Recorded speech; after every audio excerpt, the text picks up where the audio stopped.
இன்றைக்கு நாம் தியானிக்க இருக்கிற வசனம் சங்கீதம் 61 அதிகாரம் 2வது வசனம். என் இருதயம் தோயும் போது பூமியின் கடையாந்திரத்திலிருந்து உம்மை நோக்கி கூப்பிடுவேன். எனக்கு எட்டாத உயரமான கண்மலையில் என்னை கொண்டு போய்விடும். தாவீது தேவனை நோக்கி அவர் இருதயம் எப்போல்லாம் சோர்ந்து தோய்ந்து போகுதோ அப்போ பூமியின் கடையாந்திரத்திலேருந்து உம்மை கூப்பிடுறப்பா, எனக்கு எட்டாத உயரமான அந்த கண்மலையிலே என்னை கொண்டு போய்விடும். அப்போ கண்மலை நமக்கு கண்மலையும் அரணும் கோட்டையுமா இருக்கார் இல்லையா? நம்முடைய நம்பிக்கை யார் பேரில் இருக்கணும்? ஆண்டவராகிய இயேசு கிறிஸ்து மேலே தான் இருக்கணும் இல்லையா? அவர் தான் நமக்கு உயர்ந்த கண்மலை. அப்போ அந்த கண்மலையிலே தன்னை கொண்டு போய் விடும்படியாக தேவனிடத்திலே தாவீது முறையிடுகிறார்னு பார்க்குறோம். நீரே என் அடைக்கலமும் என் சத்ருக்கு எதிரே எனக்கு பலத்த துருகமாக இருக்கிறீர். அப்போ சத்ருக்கள் வந்தாலும் அந்த எல்லையில் தேவன் பலத்த துருகமாக இருந்து சத்ரு உட்புகாதபடிக்கு அங்கே தாவீது தன்னை வேலி அடைக்க வேண்டுமா தேவனை நோக்கி அவர் விண்ணப்பம் வைக்கிறார். அவர்தான் தனக்கு அடைக்கலம் துருகம் என்பதை அவர் விசுவாசிக்கிறார். சங்கீதம் 18:2 பார்க்குறோம். கர்த்தருடைய நாமத்தை தாவீது இப்படியாக தான் துதிக்கிறார். என் கண்மலையும் என் கோட்டையும் என் இரட்சகரும் என் தேவனும் நான் நம்பி இருக்கிறவரும் சொல்கிறார். அப்படி தேவனை அவர் அடைக்கலமாகவும் துருகமாகவும் கேடகமாகவும் இரட்சண்ய கொம்புமாகவும் தனக்கு உயர்ந்த அடைக்கலமாகுமா அவர் விசுவாசித்தார்னு பார்க்குறோம். இன்றைக்கும் நம்முடைய வாழ்க்கையிலையும் சோர்ந்து இதயம் தோய்ந்து போன நிலையில் இருந்தாலும் கர்த்தரை நோக்கி கூப்பிடும்போது அவர் நமக்கு உயர்ந்த கண்மலையிலே நம்மை கொண்டு போய் அவருடைய செட்டையின் மறைவிலே நம்மை மறைத்து பாதுகாக்க அவர் வல்லமையுள்ளவர். சங்கீதம் 139:9-10 பார்க்குறோம். நான் விடியற் காலத்து செட்டைகளை எடுத்து சமுத்திரத்தின் கடையாந்திரத்திலே போய் தங்கினாலும். அப்போ நம்ம எந்த எல்லையில் போய் நமக்கு பூமியின் கடையாந்திரம் சரி இல்லை சமுத்திரத்தின் கடையாந்திரத்துலேயும் சரி எங்கு தங்கினாலும் அங்கேயும் கர்த்தருடைய கரம் தன்னை பிடிக்கும்னு தாவீது அறிந்திருக்கிறார் இல்லையா? அவருடைய கரம் என்னை பிடிக்கும்னே சொல்கிறாரு. அதே போல் பாதாளத்தில் படுக்கை போட்டாலும் அங்கேயும் அவர் கரம் தன்னை பிடிக்கும்னு சொல்கிறார். அப்படி தேவன் எல்லா எல்லையிலும் அவர் நிறைந்திருக்கிறார். அவர் எங்கும் நிறைந்திருக்கிறார்.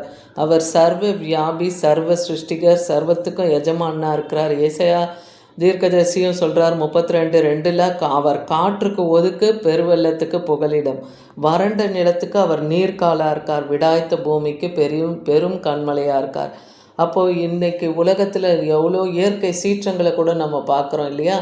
அந்த மாதிரியான புசல் காற்றுக்கும் பெருவெள்ள மழைக்கும் தேவன் புகலிடமாக இருக்கார். வறண்ட நிலத்துக்கு அவர் நீர்கால்களே போல இருக்கிறார். அவர் விடாய்த்த பூமி, காய்ந்து போன பூமிக்கு அவர் கண்மலையாக இருக்கிறார். அவர் நிழலாக இருக்கிறார்னு பார்க்குறோம். இன்றைக்கும் நமக்கு அவர் அரணும் கோட்டையும் துருகமுமா கண்மலையுமா இருக்கிறார். உபாகமம் 4:29 பார்க்குறோம். உன் தேவனாகிய கர்த்தரை தேடுவாய், உன் முழு இருதயத்தோடு முழு ஆத்மாவோடு அவரை தேடும்போது அவரை கண்டடைவாய். அப்போ ஆபத்து நாளிலே நாம் கர்த்தரை நோக்கி கூப்பிடணும். அதே போல் கர்த்தரை முழு இருதயத்தோடு ஆத்மாவோடு அவரை தேடும்போது நாம் அவரை கண்டடைய முடியும். சங்கீதம் 62:6 பார்க்குறோம். தாவீது எங்கேயும் அவரே என் கண்மலை, என் ரட்சிப்பு, என் உயர்ந்த அடைக்கலம், நான் அசைக்கப்படுவதில்லை. அவர் நமக்கு கண்மலையும் அரணும் கோட்டையுமா இருந்தார்னா நம்ம தாவீது சொல்லுவது போல் என்றென்றைக்கும் அசைக்கப்பட மாட்டோம். அந்த நம்பிக்கை, அந்த விசுவாசம் நமக்குள்ள கர்த்தர் பேரில் இருக்கணும்.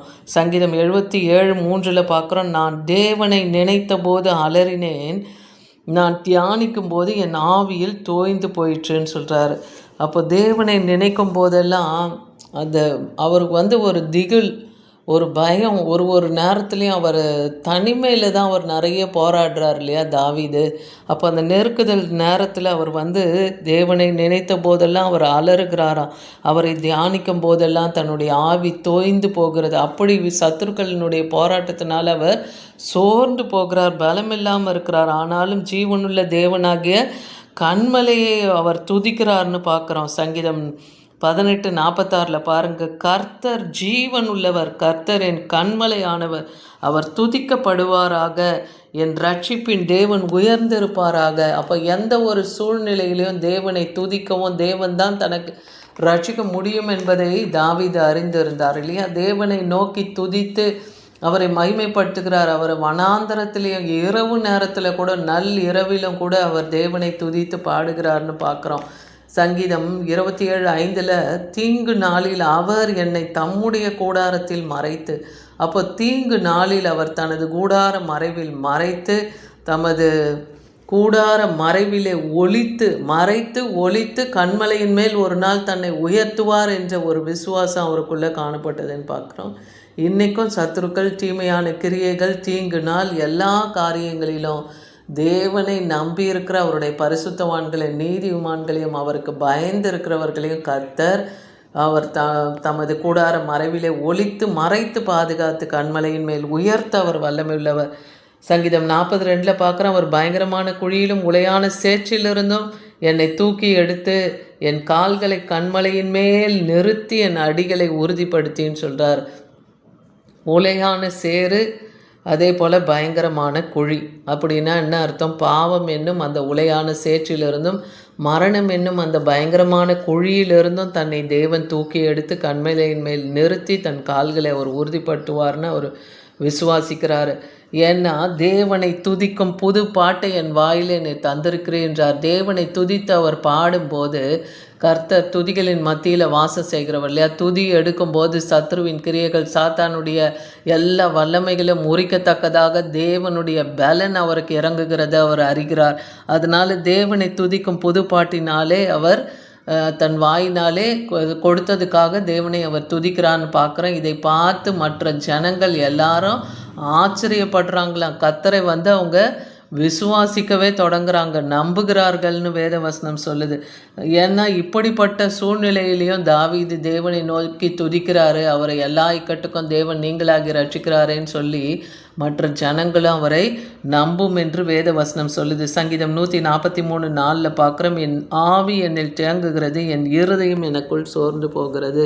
அதுதான் இன்றைக்கும் அன்னைக்கு தாவீதுக்கு அப்படி எல்லா சூழ்நிலையிலும் அவர் ஆவி தேங்கியும் இருதயம் சோர்ந்து போன நிலைமையிலெல்லாம் தேவனை நோக்கி கூப்பிட்டார். தேவனை துதித்து பாடி மகிமைப்படுத்தினார். அப்போ தேவன் அவருடைய எல்லா இக்கட்டுக்கும் அவரை நீங்களாகி ரட்சித்தார் இல்லையா? எக்காலத்திலும் கர்த்தரை ஸ்தோத்தரிக்கவும் தேவனை துதிக்கவும் அறிந்திருந்தார். எல்லா காரியத்திலும் தேவனை முன்னிறுத்தும் தன் வலது பக்கத்தில் வைத்தும் அவர் ஓடினார். அதனால் தேவன் அவரை எல்லா இக்கட்டுக்கும் நீங்களாக்கினார். சங்கீதம் 55:5 பார்க்குறோம், பயமும் நடுக்கமும் என்னை பிடித்து அருக்களிப்பு என்னை மூடிட்டுன்னு சொல்கிறார். அப்போ மரணம் ஒரு இக்கட்டு, மரணம் போன்ற ஒரு சூழ்நிலை நெருங்கும்போது நமக்கு என்ன வரும்? பயமும் நடுக்கமும் வரும் இல்லையா? அருக்களிப்பு, அதனால் அருக்களிக்கப்படுகிறது. இந்த மாதிரியான காரியங்களிலும் அவர் தேவனை நோக்கி கூப்பிடுறாரு. நானும் தேவனை நோக்கி கூப்பிடுவேன், கர்த்தர் என்னை ரட்சிப்பார்னு அதே சங்கீதம் 55:16 சொல்லுகிறத பார்க்குறோம். அப்போ எந்த ஒரு சூழ்நிலை நம்மை நெருக்கினாலும், தீமையான காரியங்கள் நம்மை நெருங்கி வரும்போதும் தேவன் தனது கூடார மறைவிலே நம்மை மறைத்து ஒளித்து அவர் பாதுகாக்கவும், தன் கண்மலையின் மேலே அவர் நம்மை உயர்த்தவும், கர்த்தர் நம்மை ரட்சிக்கவும் அவர் வல்லமை உள்ளவராக இருக்கிறார். இன்றைக்கி தாவீது இருதயம் தோய்ந்து போன நேரத்தில் அவர் தேவனை நோக்கி கூப்பிட்டார். அப்போது கண்மலையின் மேல் தன்னை கொண்டு போய் விடும்படியாக தேவனை நோக்கி கூப்பிட்டார். ஏன்னா தன்னுடைய சத்துருக்கு அவரே துருகமாக இருக்கிறார் என்பதை அவர் விசுவாசித்தார். இன்றைக்கும் அவரே நமக்கு உயர்ந்த அடைக்கலம். அவர் செட்டையின் மறைவிலே நமக்கு ஆரோக்கியம் உண்டு. நம்ம கர்த்தருக்கு பயந்து அவர் கட்டளை கற்பனைகளை கை கொண்டு அவரை முழு இருதயத்தோடு நாம் தேடும்போது, அவரை துதித்து மகிமைப்படுத்தும் போதும் கர்த்தருடைய கரம் நம்மோடு கூட இருந்து பலத்த கிரியைகளை இன்றைக்கும் செய்யும். ஆமென்.